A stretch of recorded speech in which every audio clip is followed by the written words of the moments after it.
জানুয়ারি মাস মানুষকে স্বপ্ন দেখায়, আর ডিসেম্বর নাকি বাস্তবতা।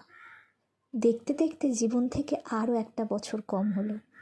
2024-এর শেষ পর্যায়ে প্রায় এসেই গেছি। এই বছরটা সারা জীবন মনে রাখার মতো একটি বছর। অনেক কিছু পেয়েছি, আবার হারিয়েওছি অনেক কিছু। স্বপ্নকে বাস্তবায়িত হতে দেখেছি, তার সাথে অনেক স্বপ্ন ভেঙে চুরে যেতেও দেখেছি। এখন এর শেষ দেখার পালা। 2022-এ মেয়ে থেকে কারোর স্ত্রী হয়ে উঠেছি, এবার স্ত্রী থেকে মা হবার পালা। গত 2 বছরে প্রচুর মানুষকে রূপ বদলাতে দেখেছি। আশা করি তারা এবার তাদের মতো করে বাঁচবে আর আমাদেরকে আমাদের মতো করে ভালো থাকতে দেবে।